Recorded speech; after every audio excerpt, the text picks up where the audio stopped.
Bismillahirrahmanirrahim. Assalamualaikum warahmatullahi wabarakatuh. Ya, mohon izin untuk feedbacknya. Apakah suara saya bisa didengar dengan jelas oleh peserta yang lain? Iya, Bu. Oke, terima kasih Mbak Pita ya. Izin dulu. GG, terima kasih ya. Kalau untuk Mas Januar, sudah ready ya Mas Januar ya? Ini Mbak Farkah ya? Ya, ya Iya, Mbak, Mbak Farkah. iya, mohon maaf ya, saya tidak bisa membersamai Mas Januar Putut di situ. Maaf, saya Oke, zoomnya dari rumah ini. Oke, bisa kita mulai ya. Oke, teman-teman semua, Bismillahirrahmanirrahim. Assalamualaikum warahmatullahi wabarakatuh. Waalaikumsalam warahmatullahi wabarakatuh. Oke, Alhamdulillahirrahmanirrahim. Marilah senantiasa kita panjatkan kehadirat Allah Subhanahu Wa Taala. Di hari ini, di akhir pekan, kembali kita dapat bertemu bertatap muka melalui media online untuk bersama belajar berdiskusi melalui kegiatan seminar webinar ilmiah series RSI lebih baik ke RSI. Dan hari ini kami ucapkan terima kasih hadirnya Mas Yonar Putut sebagai narasumber untuk kegiatan hari ini. Dan juga tidak lupa kami ucapkan terima kasih kepada seluruh peserta yang telah bergabung.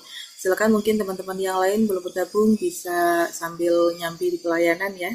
Karena ini mungkin fokusnya lebih ke teman-teman yang di pelayanan, terutama untuk rekan-rekan perawat dan juga untuk teman-teman bidan juga. Oke. Ya, tadi sudah kami sampaikan bahwa kegiatan hari ini kita akan bersama dengan Mas Yana Putut untuk belajar topik kita hari ini yaitu tentang penata laksanaan luka terkini. Nah, ini pastinya banyak sekali update ilmu ya, karena keilmuan untuk kesehatan itu berkembang dengan sangat cepat dan kita juga harus ikut imbangi banyak belajar, banyak update juga keilmuan. Nah, mudah-mudahan melalui kegiatan webinar ilmiah series ini nanti teman-teman semua bisa juga sharing di sini ya. Nanti pada saat kami buka sesi diskusi, tentunya teman-teman bisa banyak berdiskusi nanti di sesi berikutnya. Oke, nanti kita akan bersama mengikuti paparan dari Mas Endar Putut untuk materinya. Jadi mohon kepada seluruh peserta nanti untuk dapat mematikan mic selama narasumber menyampaikan materi dan dapat di-on-kan kembali pada saat Bapak Ibu mau bertanya ataupun melakukan diskusi di sesi diskusi nanti. Untuk berikutnya, kami serahkan sepenuhnya waktu pada Mas Yanar Putut. Silakan.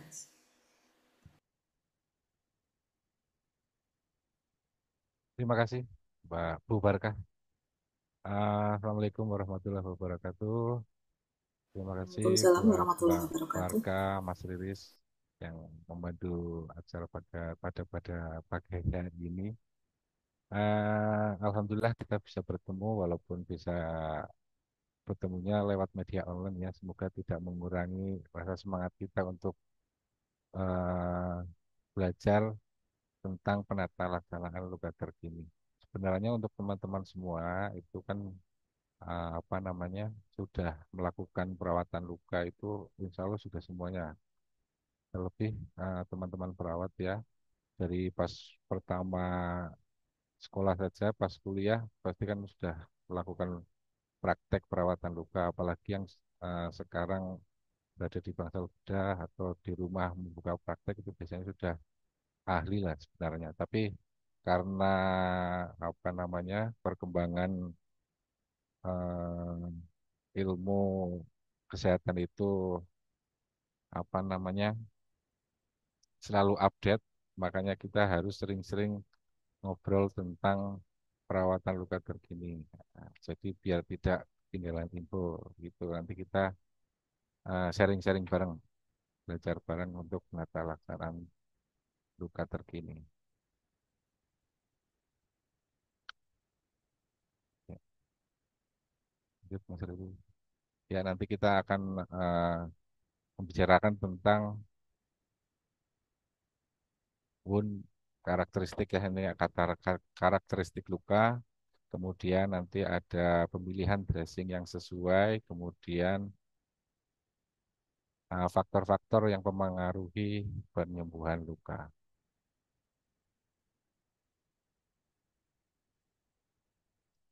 Ya, yang pertama, teman-teman di sini pasti sudah paham ya apa itu luka ya. Ini luka sendiri terputusnya kontinuitas jaringan, yaitu cedera atau kerusakan pada jaringan tubuh yang tubuh termasuk kulit yang dapat terjadi akibat trauma. Ini di sini ada beberapa eh, trauma itu bisa diklasifikasikan yang menyebabkan ada beberapa ya, ini termasuknya ada mekanis, kemudian ada fisik, ada kimiawi, ada vaskular, ada faktor alergi atau medical illness ya. Ini dari mekanis sendiri ini biasanya terjadi seperti terkena benda tajam atau benda tumpul. Kemudian ada yang fisik ini trauma fisik biasanya ada seperti panas. Ini untuk paparan panas biasanya terjadi ada eh, gula yang timbul pada area yang terkena paparan panas. Kemudian dingin ini juga bisa menyebabkan luka ya. Biasanya ini untuk dingin itu untuk teman-teman yang suka ke gunung ya, berarti ini kadang bisa terjadi frostbite gitu di ujung-ujung kaki, jari kaki atau di tangan itu bisa terluka karena frostbite. Kemudian listrik ini juga bisa menyebabkan luka. Ini biasanya kalau listrik malah bisa langsung matang ini Pak Leri. Matang. Kemudian ada juga ini dari kimiawi seperti asam atau basa. Kemudian luka dapat diklasifikasikan sebagai luka terbuka. Ini kulit terputus atau luka tertutup. Kulitnya utuh tapi jaringan di bawahnya bisa rusak. Kemudian vaskular ini seperti kelainan vena, arteri, atau neuropati. Kemudian eh, imun sistem ya, alergi ya, seperti masalah kerusakan sistem organ yang berpengaruh pada kesehatan kulit. Selanjutnya Mas Riz. Nah, ini dari gambar di sini ya, teman-teman bisa melihat ada beberapa jenis luka ya. Ada luka robek, luka lecet, luka tusuk, kemudian ada luka gigitan, ada juga luka amputatum, ada luka memar, ada luka tembak, luka sayat, kemudian ada luka tembus terkena besi atau benda tajam, kemudian ada luka bakar, kombustio.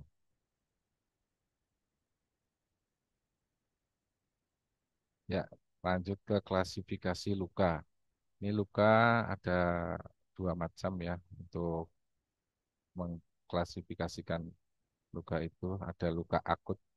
Kalau untuk luka akut sendiri itu luka baru mendadak dan penyembuhannya sesuai waktu yang diperkirakan. Ini luka sayat, luka bakar, luka tusuk. Ini untuk luka akut biasanya kita bisa memprediksi untuk kesembuhannya. Eh, Katakan luka akut itu luka yang tidak ada apa namanya sangkut pautnya dengan eh, apa namanya penyakit dalam artian tidak ada komplikasi dengan penyakit lain. Luka sayat, luka bakar, luka tusuk. Kemudian ada yang selanjutnya Pak Fahri, luka kronis. Ini yang luka luka kronis, luka gagal sembuh pada waktu yang diperkirakan, tidak merespon baik terhadap terapi dan punya tendensi untuk timbul kembali. Ini untuk waktu penyembuhan. Ini luka akut, ini bisa sembuh dalam waktu yang wajar, biasanya di kisaran 4 sampai 6 minggu. Kemudian luka kronis, luka yang tidak sembuh dalam waktu yang wajar. Ini bisa berbulan-bulan. Kalau semisal dari teman-teman ada yang menanyakan luka akut bisa menjadi kronis atau tidak, jawabannya bisa. Karena kadang ketika kalau kita melakukan perawatan pada luka akut dengan apa namanya perawatan yang kurang tepat, itu nanti luka itu bisa eh, apa namanya menuju ke luka kronis karena nanti ada apa namanya banyak eksudat atau apa kalau penata laksanaannya kurang tepat nanti bisa menjadi luka kronis gitu. Lanjut. Ini ada fase penyembuhan luka yang tadi saya sampaikan Jikalau ada luka di fase inflamasi,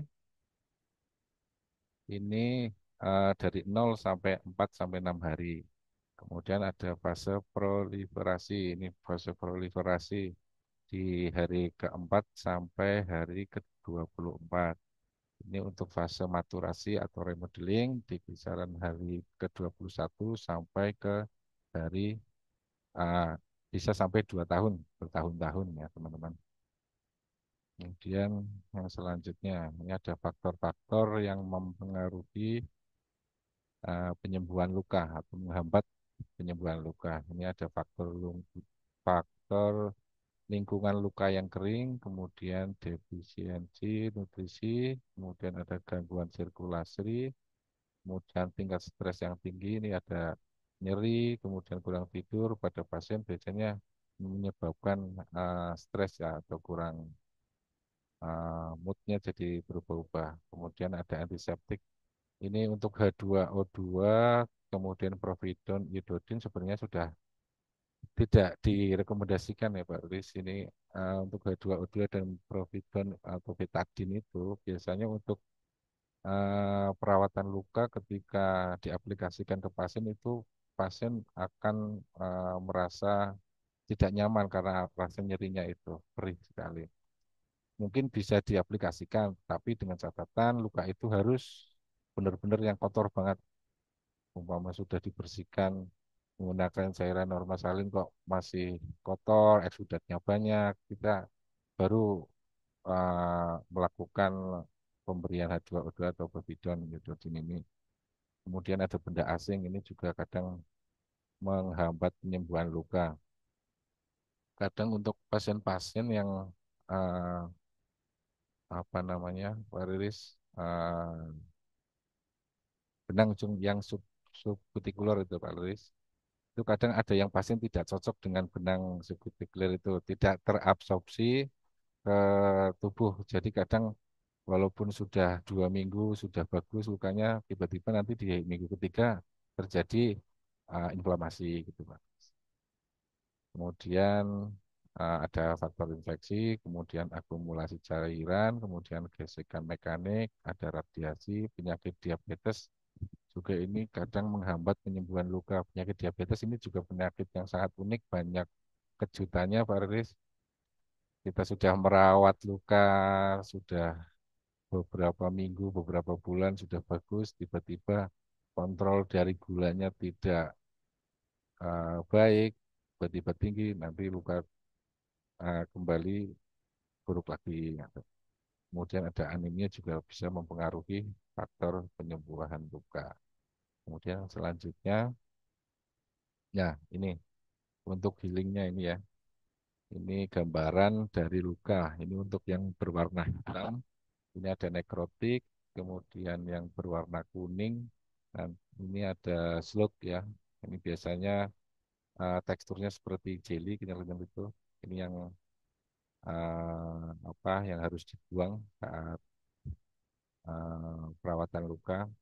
Ini slug biasanya campuran dari bakteri, kemudian jaringan-jaringan nekrotik. Kemudian kita menuju ke yang berwarna merah, ini ada yang namanya fase di granulasi, pertumbuhan jaringan. Fase granulasi ini biasanya uh, cenderung kemerahan, tetapi sangat rentan dalam artian kadang uh, apa namanya Pak Riris, sering terjadi perdarahan saat fase granulasi. Kemudian ini fase yang selanjutnya ada yang berwarna pink ini, epitelisasi, terbentuknya jaringan epitel. Ini termasuknya tujuan kita merawat luka ini sampai ke warna pink. Lanjut. Nah, ini yang tadi disampaikan. Ini untuk yang epitelisasi yang berwarna pink tadi ya. Sel epitel, epidermis menyeberang dari tepi luka berwarna pink. Kemudian ada tipe jaringan yang selanjutnya, ini ada granulasi. Granulasi itu yang berwarna merah tadi dalam kondisi vaskularisasi yang baik mudah terjadi perdarahan. Jadi untuk teman-teman nanti ketika merawat luka, jika sudah jika sudah menumpangkan di tipe jaringan yang granulasi ini, sebaiknya menggunakan apa namanya, penutup luka yang menggunakan foam, jangan menggunakan kasa biasa. Karena kasa biasa biasanya kalau semisal untuk perawatan luka ketika eh, tidak terlalu basah, nanti pas melepasnya itu sobek lagi atau terbawa. Kemudian yang berwarna kuning ini slope ya namanya ya. Luka dengan warna dasar kuning merupakan campuran dari jaringan nekrotik, bakteri, leukosit mati, dan jaringan fibrosa.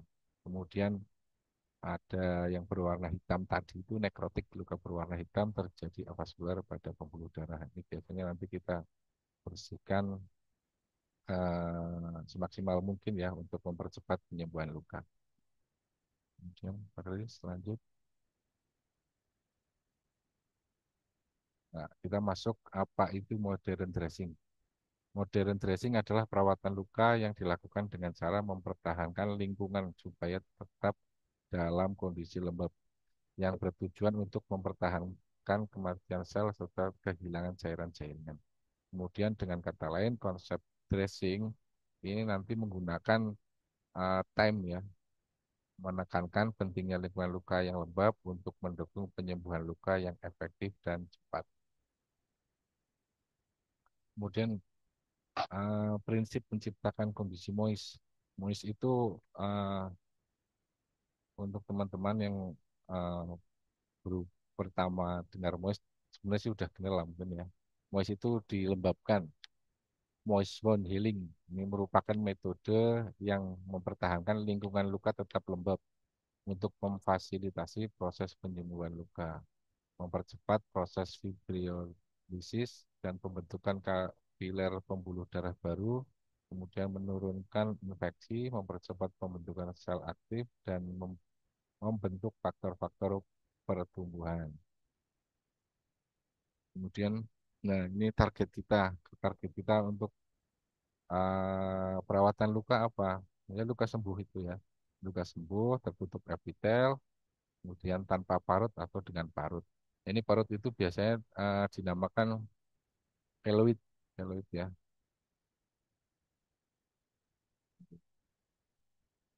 Pada saat kita melakukan perawatan luka, ini kita harus melakukan asesmen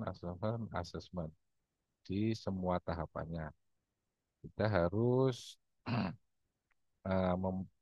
apa namanya mengasesmen penyebabnya apa dari pas pertama kita melakukan perawatan luka, kemudian potensi kesembuhannya seperti apa. Kita tetap harus sampaikan ke pasien agar kita uh, memiliki tujuan yang sama.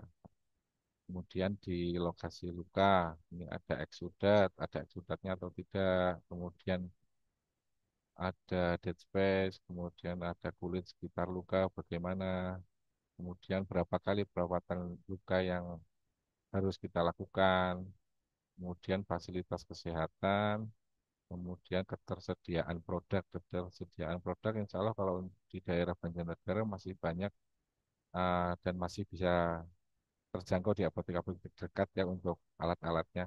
Tapi kalau semisal di daerah terpencil mungkin, Alis ya, untuk ketersediaan produk mungkin tidak memungkinkan. Makanya sebenarnya untuk perawatan luka itu seni, Pak Aris. Tidak harus menggunakan produk-produk yang terbaru, tapi kadang kita bisa memanfaatkan eh, yang ada ya. Kemudian ada kemampuan pemberi layanan, kemudian yang terakhir ini biaya. Biaya biasanya kalau semisal untuk perawatan luka modern emang biayanya agak Pak Riz, agak lumayan. Jadi kita harus uh, inform concern, kemudian melihat kemampuan dari pasien, tidak kita eh, kemampuan pasien kok nyun sewune tidak mampu kok kita bukan modern dressing itu kan malah tidak efektif akhirnya. Kita tetap harus improvisasi sendiri, kita harus bisa apa namanya kreatif. Walaupun tidak ada foam ya kita bisa menggunakan kasa plus pampers itu kan malah lebih murah Pak Riris. Jadi sama-sama penyerapan tapi apa namanya untuk biayanya bisa alternatif bisa biayanya bisa tertekan. Kemudian yang selanjutnya ada apa Pak Riris? Nah, ini WBP, Wound Bed Better Present. Ini konsep time yang digunakan ya. Konsep dressing time dalam perawatan luka merujuk pada penggunaan metode perawatan luka modern yang dikenal sebagai moist wound healing dengan tujuan menciptakan lingkungan luka yang lembab. Kemudian dressing time atau moist wound healing ini menggunakan balutan dressing yang tepat untuk mempertahankan kelembapan luka, meningkatkan proses penyembuhan dan mencegah infeksi. Nah, ini ada yang time itu tadi ya. Ini kita lihat lebih detail konsep dressing time atau moist wound healing. Ini meliputi yang T-nya itu tissue management atau manajemen jaringan. Eh, ini melakukan pembersihan luka pada jaringan mati atau nekrotik dengan cara debridement untuk menciptakan dasar luka yang sehat dan berwarna merah. Sebenarnya tidak langsung berwarna merah ya Pak Riris. Biasanya sih berwarna merah sih karena perdarahan Pak Riris. Awalnya, awalnya karena jaringan nekrosa itu biasanya sangat tipis dan bukan sangat tipis, sangat berdekatan dengan jaringan yang bagus Pak Riris. Kadang kita menggunakan metode apa namanya debridement itu yang menggunakan uh, alat tajam Pak Riris. Kadang kita nyenggol, bahasanya nyenggol gitu Pak Riris. Jadi kadang menyebabkan perdarahan. Kemudian ada kontrol infeksi dan inflamasi. Ini yang di infection and inflammation control ya. Menggunakan antiseptik atau balutan antimikroba untuk mengendalikan infeksi dan inflamasi pada luka. Kemudian yang ketiga ini ada PIM. Nah, M-nya ini moisture control ya kelembaban. Kontrol kelembaban. Mempertahankan kelembaban luka dengan menggunakan balutan yang sesuai, baik untuk luka kering maupun luka yang terlalu lembab. Ini untuk moist control berlaku pada luka-luka yang berat atau yang ringan, Pak Riz. Walaupun luka post-op jahitan pun kita tetap menggunakan konsep lembab, tapi cuma menggunakan krim ya, Pak Riz, atau salep ya. Tidak menggunakan apa namanya eh, balutan yang dibasahi dengan NaCl gitu tidak, tapi tetap di kontrol lembabnya lewat salepnya itu, bukan krim. Kemudian epitel epithelial advancement ini perluasan tepi luka. Kita harus mengevaluasi dan mempromosikan pertumbuhan sel epitel di tepi luka. Tujuan dari dressing time atau moist wound healing adalah meningkatkan proses granulasi, pembentukan jaringan baru, kemudian mempercepat penutupan luka, mencegah infeksi, mengurangi waktu rawat inap. Dan masuk di manajemen perawatan luka. Perawatan luka akut dan luka kronik kita terapkan untuk teman-teman di sini ada 3M ya. Yang M pertama ini mencuci luka. Mencuci luka eh, untuk teman-teman dari kesehatan sih mungkin sudah paham ya untuk mencuci luka bagusnya pakai NaCl. Tapi sekarang juga kadang ada yang menggunakan apa namanya air mineral Pak. Air mineral itu ternyata juga steril ya. Maksudnya bisa digunakan. Maksudnya tidak harus yang matang tapi air mineral yang mengalir. Nah,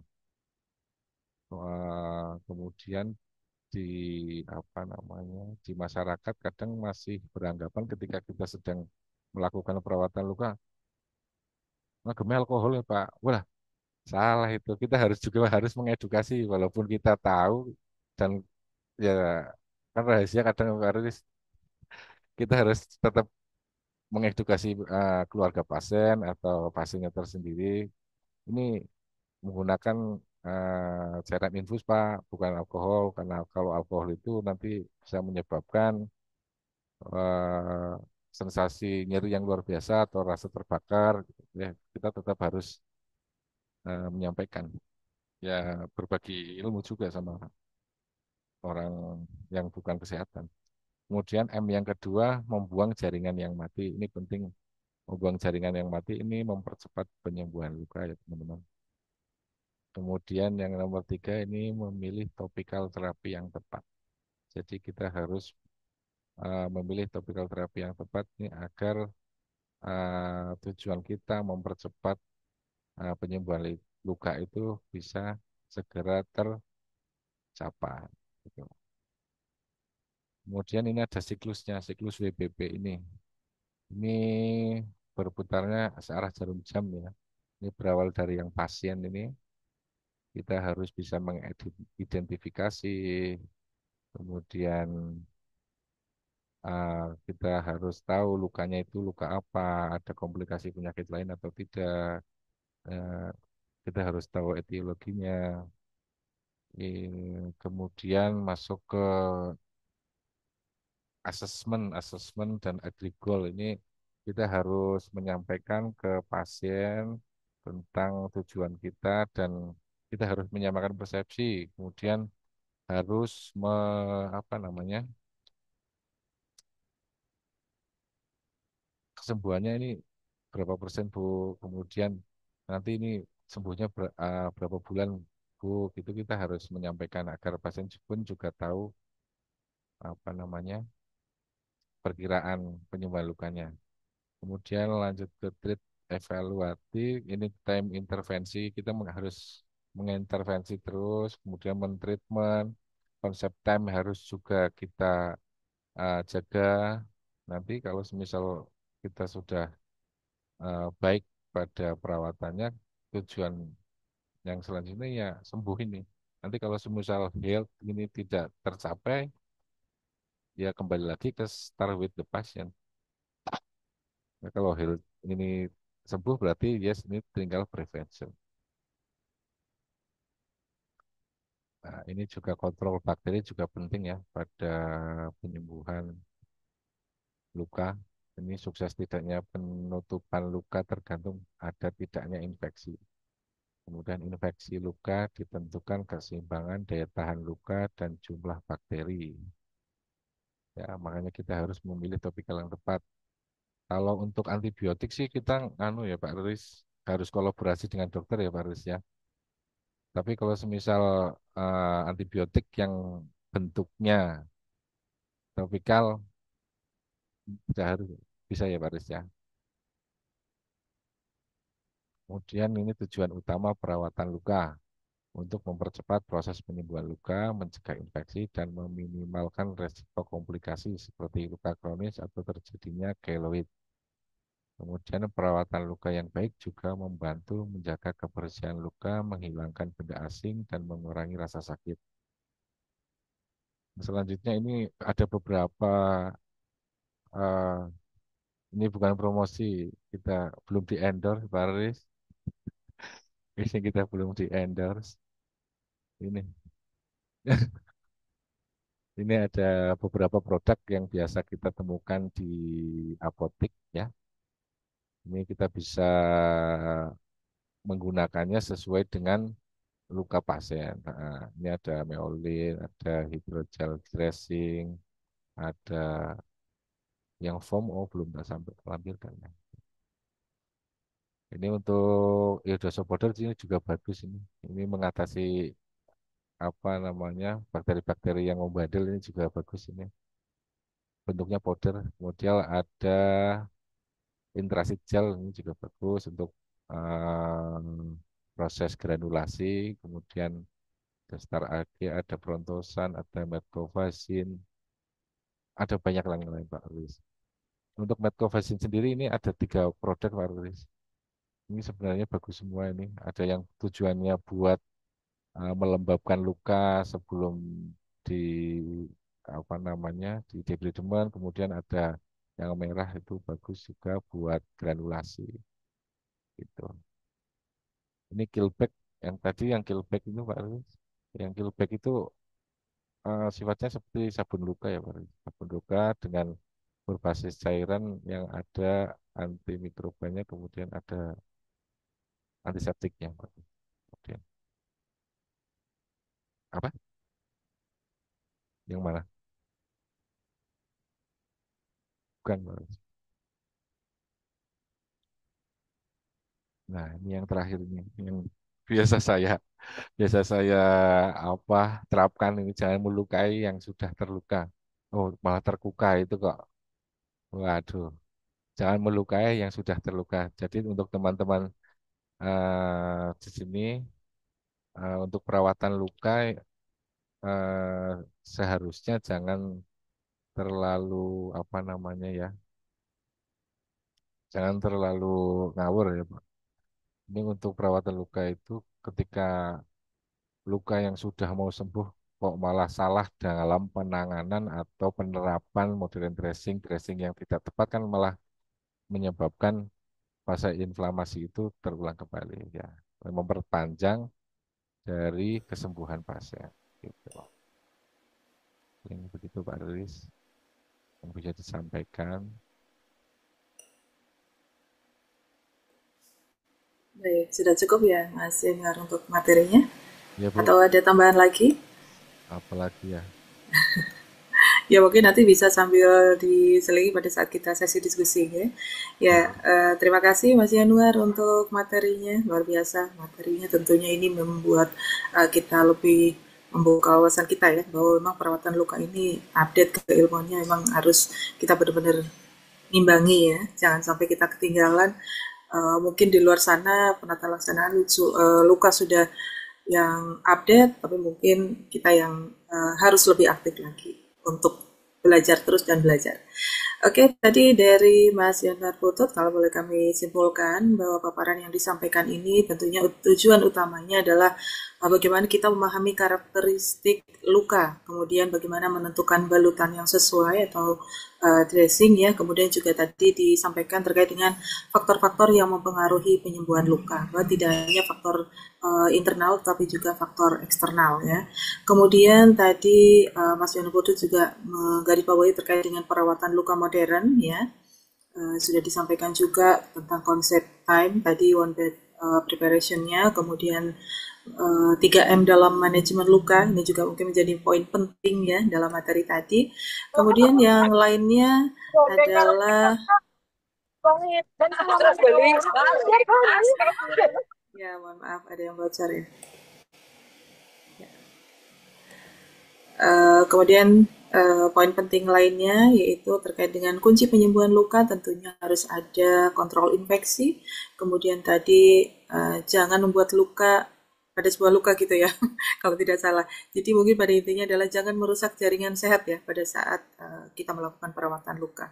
Dan tentunya dari perawatan luka ini kita harus bisa mengevaluasi bagaimana perawatannya, termasuk juga tentunya dengan kemampuan SDM-nya. Nah, ini harapannya dengan perawatan luka terkini ini, harapan akhirnya adalah luka sembuh, tertutup epitel, kemudian tanpa parut atau dengan parut yang minimal ya, karena kalau misalnya sampai ada keloid kayaknya kurang cantik atau kurang estetik ya untuk dilihat. Nah, ini nanti mungkin sharing selebihnya nanti bisa di sesi diskusi. Oke, Bapak dan Ibu, mungkin sudah banyak pertanyaan ya masuk melalui room chat, tetapi sebelum kita bahas, mohon izin untuk kami dokumentasikan kegiatan hari ini. Jadi, monggo silakan kepada seluruh peserta untuk bisa on cam. Ya, untuk kami ini ya, didokumentasikan. Oke, Mbak Puji Yuli ya, sudah langsung muncul. Mbak Ika Sari, terima kasih. Ada Mas Latif. Wah, ini mungkin sambil nyambi-nyambi ya. Terima kasih ini hari Sabtunya diisi dengan uh, belajar melalui media online. Oke, sudah semua monggo silakan yang belum. Oke, Mbak Yuyun. Ya, ini yang sudah nampak-nampak ini. Mas Sahid, Mbak Ika Sari, Mbak Siti Marhama, Mbak Rica, kemudian Mbak Ratna, Matur Nuwun. Monggo yang lainnya yang belum. Saya juga belum ya. Oke ya. Oh ada Mas Sahid ya itu ya. Ada Mas Said. Oh iya, ini Wah, boleh nih. Ini sudah kamu update juga ya kemarin ya. Nah, update ini nih. mungkin juga jadi apa ya? eh, Mudah-mudahan kalau misalnya hari ini kita masih belajarnya secara teori ya, tapi mudah-mudahan untuk berikutnya kita bisa harusnya dimix dengan praktek mungkin ya Mas Yanuar biar teman-teman juga paham ya. Ya, karena mungkin aplikasi ilmu kalau sudah dengan praktek akan lebih mudah diingat. Ya, oke, kami ambil dokumentasinya. Ya, ini hanya sebagian ya, nggak apa-apa lah. Kami ambil untuk slide pertama.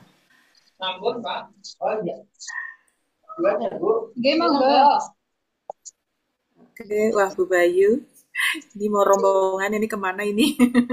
Atau sudah di mana ini? Cantik. Oke. Lagi di dawat Hmm. cantik. Oh, Undangan Bu Bayu. oke Bu. Ya, untuk slide yang berikutnya. Ini slide berikutnya banyak yang nggak muncul ya. Oke, terima kasih. Oke, yang cantik-cantik sudah terekam ini. Baik, Maturnuan, mungkin untuk berikutnya kita akan masuk untuk sesi diskusi. Mas Yanur sudah banyak sekali. Ini memang bahasan yang sangat menarik nih, apalagi untuk teman-teman di teman-teman perawat ini. Wah, monggo. Monggo Mas Yanur mungkin bisa dimulai dari pertanyaan pertama dari Mas Edi Santosa. Ya, saat melakukan perawatan modern dressing, apa keuntungannya mungkin ya untuk perawatan dengan konsep moist atau lembab? Monggo, Mas. Oh, ini pertanyaan dari oh ya, pada saat melakukan perawatan Ya, mod. dari Mas Edi Oh Santosa. ya, dari Mas Edi Monggo. ya. Terima kasih Mas Edi, ini pertanyaannya bagus sekali nih. Pada saat melakukan perawatan modern dressing, apa keuntungan untuk perawatan dengan konsep moist atau lembab ya? Ini ada beberapa keuntungannya Mas Edi. Yang paling utama itu mempercepat penyembuhan luka. Ini mempercepat penyembuhan luka. Ini lingkungan yang lembab diciptakan oleh modern dressing membantu sel-sel kulit untuk bermigrasi dan bergenerasi lebih cepat. Hal ini dikarenakan sel-sel kulit membutuhkan kelembaban, kemudian untuk melakukan proses penyembuhan. Ini juga mengurangi rasa nyeri ya pada saat kita melakukan perawatan luka. Kemudian mencegah infeksi juga Mas Edi, kelebihannya dengan menggunakan konsep moist ya. Kemudian meminimalkan jaringan parut. Kemudian perawatan yang lebih mudah, ini modern dressing umumnya dilakukan, diaplikasikan dilepas dibandingkan dengan dressing tradisional. Beberapa jenis modern dressing juga dapat mempertahankan lebih lama sehingga penggantiannya tidak perlu sering. Kemudian meningkatkan kualitas hidup. Kualitas hidup itu maksudnya ketika proses penyembuhan luka itu cepat, itu kan membuat pasien senang, gitu. Ini tadi apa namanya ada yang saya sampaikan penggantian tidak terlalu sering. Penggantian tidak terlalu sering itu kalau misal kita menggunakan foam itu bisa nyampe 4 sampai 6 hari Pak Riz. Teman-teman ya, teman-teman Mas Edi, ini kita bisa tidak terlalu sering untuk mengganti eh, balutannya. Begitu Mas Edi. Oke, oke, Mas. Saya sing takon aja kakek Muhammad tuh, Mas. Aduh, ini karena adzan bagaimana teman-teman? Yang nomor dua ini. Hmm,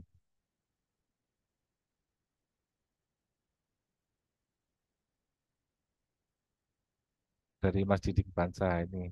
Jenis dressing yang direkomendasikan untuk luka kanker dan banyak eksudat.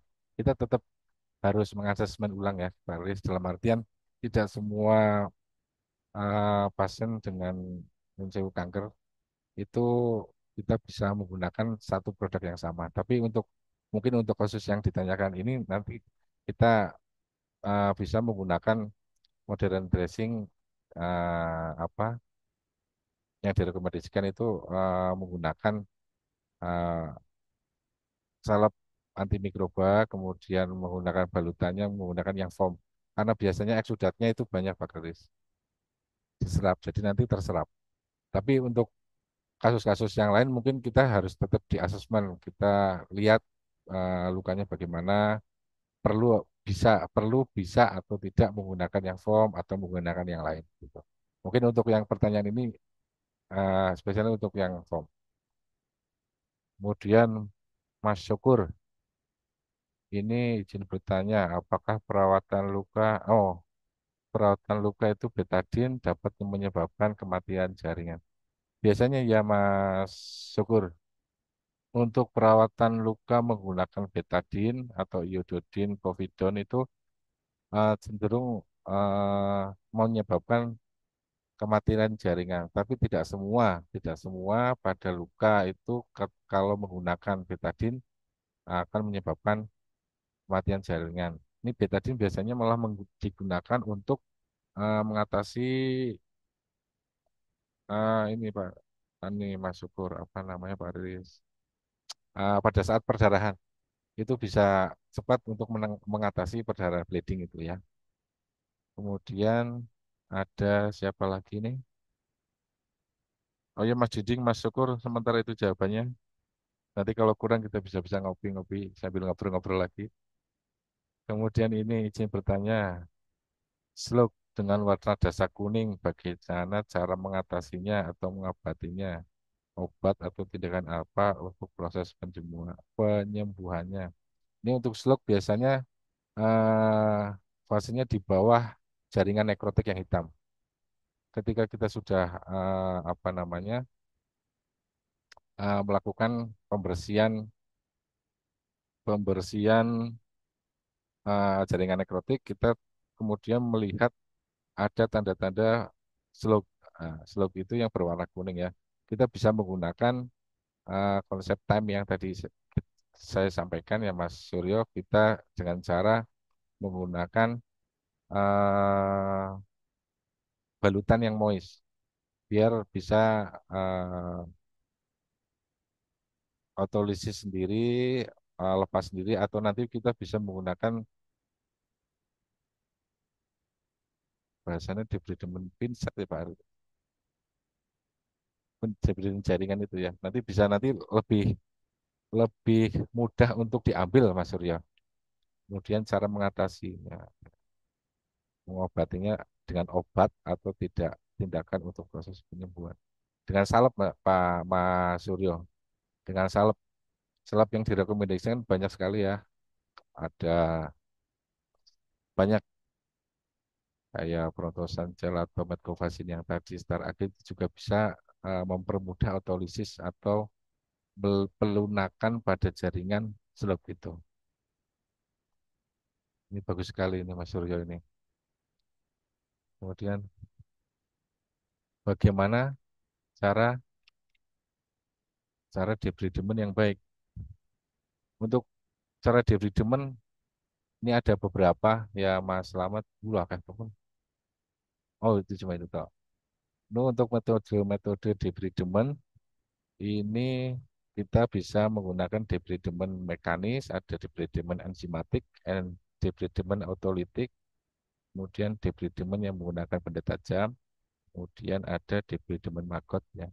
Ini untuk debridement mekanis, ini metode ini menggunakan tekanan fisik atau meningkatkan jaringan nekrotik seperti dengan irigasi luka, tekanan air, atau dengan menggunakan kasa kering dan pincet.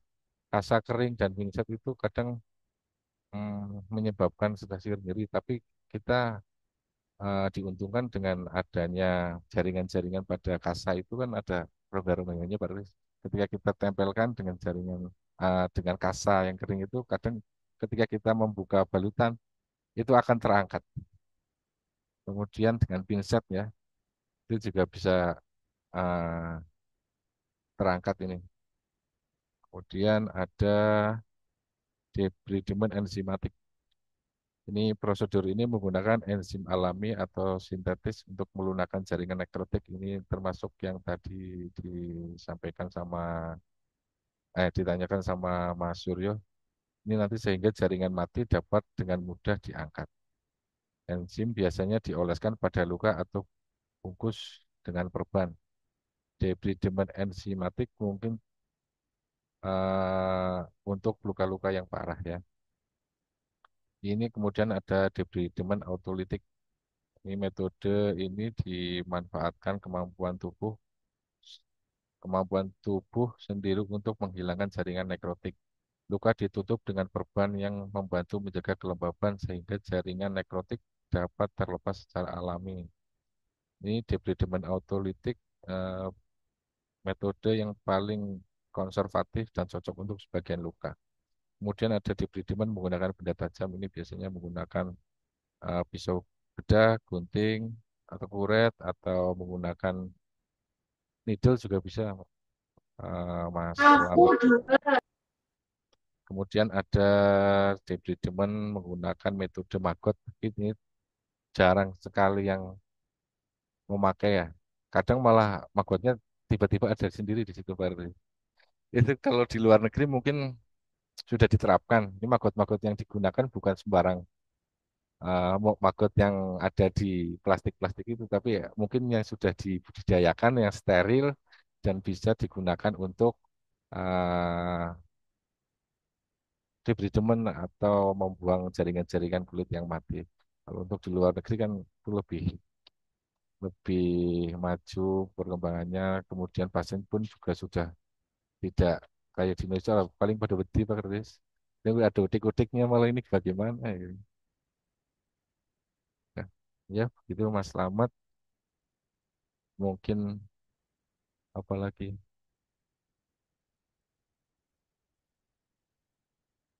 meningkat jika perawatan luka sering kali luka nempel di kain, mohon pencerahannya. Untuk perawatan luka bakar bagusnya sih terbuka, Pak Kris, terbuka. Kadang juga makanya ini untuk perawatan luka itu sebenarnya kita tidak bisa menjelaskan secara teori saja. Kita harus lihat di lapangan. Kita kan harus asesmen, dilihat lukanya bagaimana, ada kedalamannya berapa. Kalau untuk luka-luka yang tipis-tipis, luka bakar, kita terbuka aja nggak apa-apa. Tapi kalau misal terbakarnya kok sampai ke jaringan dalam, itu harus kita tutup karena untuk uh, mencegah infeksi, kemudian nanti ada uh, kelembabannya yang harus kita jaga begitu. Kembali menempel di kain. Oh ya berarti menggunakan salep yang tepat, Mbak Yuyun. Kalau untuk luka bakar apa Pak? Burnazin. Burnazin juga bisa sering kita pakai ya. Bioplacenton. Bioplacenton. Kemudian Devinopitasari. Walaupun sudah menggunakan.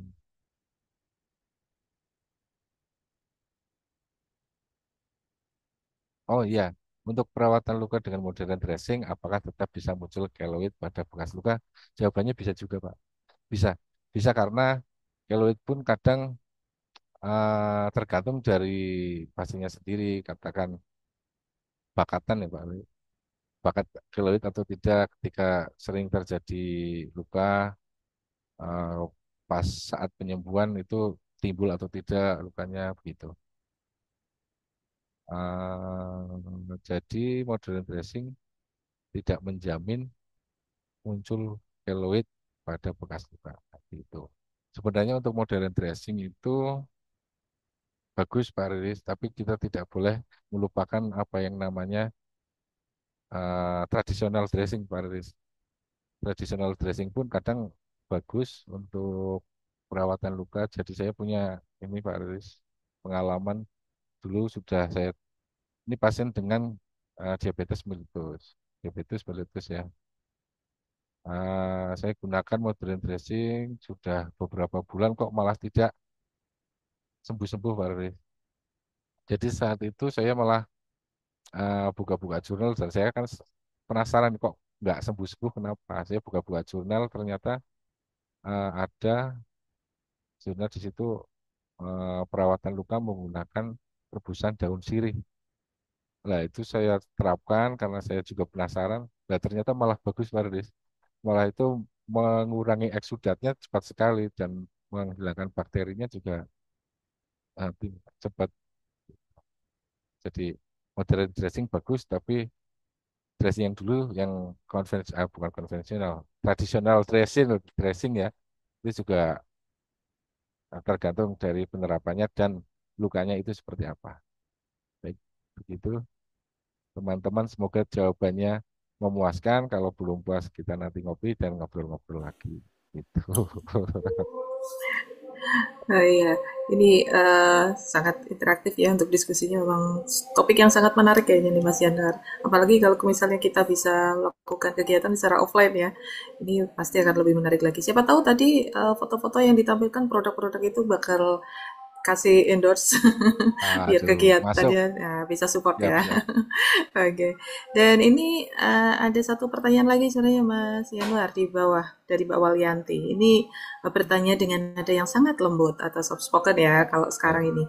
Izin bertanya Mas, apakah modern dressing ini bisa diaplikasikan di rumah sakit dan yang paling efektif dan direkomendasikan perawatan di rumah sakit mengingat dengan adanya efisiensi? Monggo silakan. Efisiensi ya, Bu Barkah ya. Iya Untuk ini judulnya, makanya bertanya dengan penerapan nada yang modern sangat lembut. dressing untuk di rumah sakit mungkin tidak bisa diaplikasikan ya karena terkait dari cost untuk pembiayaan di rumah sakit kan eh, tidak bisa mengcover. Untuk alat-alatnya aja untuk modern dressing itu udah mahal, apalagi salepnya. Kalau untuk di rumah sakit mungkin cukup menggunakan kasa biasa, kemudian disinfektannya yang menggunakan iodine providon, betadine itu, kemudian penyuciannya tetap menggunakan NaCl. Eh, Modern dressing bisa digunakan ketika sepulang dari rumah sakit. Mungkin begitu. Oke, sudah Terkait dari terjawab ya. biaya, ya. Terkait dari Iya, karena biaya berkaitan untuk dengan cost ya. betul. Ya, tapi mudah-mudahan nanti ke depannya mungkin bisa ada apa ya? Ya, ada langkah yang lebih efektif dan efisien yang mendekati dengan modern dressing mungkin Mas Yanuar. Konsepnya yang penting kalau semisal untuk perawatan di rumah sakit, yang penting tidak ada bleeding, kemudian eksudat tertangani secara apa namanya sementara. Nanti dilanjutkan dengan di rumah modern dressing bisa. Begitu, Bu Barkah. Oke, ya mohon maaf ini di tempat saya karena dekat dengan masjid jadinya mungkin suaranya masuk apa enggak ini yang iqomah. Masuk. Iya, mohon maaf. Ya, baik Bapak dan Ibu seluruh peserta Ilmiah Series untuk hari ini kami ucapkan banyak terima kasih ya atas partisipasinya, kehadiran Mas Yonar Putut juga sudah memberikan ilmu kepada kita semua terkait dengan perawatan luka dengan metode yang terkini. Semoga melalui kegiatan hari ini harapan kami dapat meningkatkan wawasan dan juga kompetensi tenaga kesehatan, utamanya dalam penanganan luka secara menyeluruh, efektif, dan juga sesuai dengan perkembangan ilmu yang terkini. Dan untuk Bapak dan Ibu, seluruh peserta, monggo silakan untuk mengisi link absensi yang sudah dibagikan. Ya, nanti dapat diisi. Atau kalau misalnya ada kendala, susah untuk upload di handphone, mungkin bisa menggunakan komputer. Ya, baik, untuk kegiatan hari ini kami cukupkan. Kami ucapkan terima kasih kepada narasumber peserta atas kontribusinya hari ini dan semoga ilmu yang disampaikan bermanfaat dalam praktik klinis sehari-hari. Tentu utamanya adalah untuk meningkatkan mutu pelayanan dan juga keselamatan pasien. Akhir kata, wassalamualaikum warahmatullahi wabarakatuh.